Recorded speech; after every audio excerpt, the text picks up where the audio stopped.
میں ہندوستان سے باہر پڑھتی تھی، ماسکو میں پڑھتی تھی اور چھٹیاں بتانے کے لیے 2 مہینے کے لیے دلی آئی تھی. یہ وقت ہے 1981 کا، آج سے 40 سال پہلے. میرے ایک دوست نظام الدین بستی میں کام کرتے تھے. انہوں نے کہا کہ ایک چھوٹا سا سینٹر ہے، وہاں پہ کچھ لڑکیاں آتی ہیں، ان کو 2 مہینہ پڑھا سکتی ہو کیا؟ اور میں نے وہاں جا کے پڑھانا شروع کیا. ایک ایسا نام جو شاید میوات میں بہت جانا جاتا ہے، مولانا داؤد. اب وہ نہیں رہے، لیکن تبلیغی جماعت میں ان کا بڑا نام تھا. ان کی بیٹی تھی جس کو میں نے پڑھانا شروع کیا تھا، جس کی 12 سال کی عمر میں شادی ہو گئی تھی اور 16 سال کی عمر میں 2 بچوں کے ساتھ اس کا طلاق ہو گئی تھی. اور اس نے کبھی اسکول کی شکل نہیں دیکھی تھی. 9 سال کی عمر سے اسے برقع پہنا دیا گیا تھا. وہ اس سینٹر میں پڑھنے کے لیے آتی تھی. اس کو میں نے پڑھانا شروع کیا اور 5-6 لڑکیاں اور تھیں اس وقت.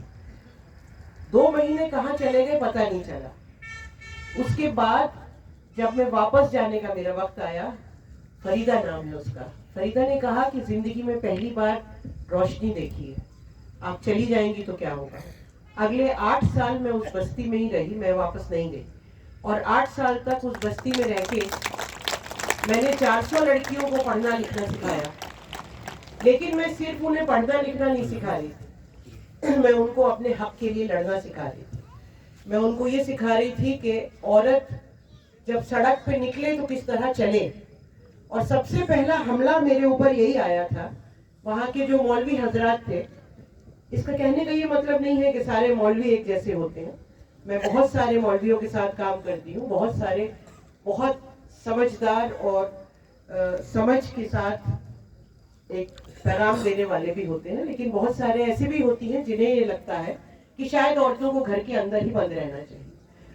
وہ کون سا اسلام پڑھتے ہیں مجھے پتہ نہیں، کیونکہ جب ہم چاروں طرف دیکھیں، ہمارے برابر میں پاکستان ہے، وہاں پہ بھٹو کی بیٹی پرائم منسٹر بن سکتی ہے. بنگلہ دیش ہے، وہاں مجیب الرحمان کی بیٹی پرائم منسٹر بن سکتی ہے. لیکن میوات کے اندر عورت کو 4 دیواری کے اندر رہنا، یہ کوئی خاص اسلام یہاں اتر کے شاید آیا.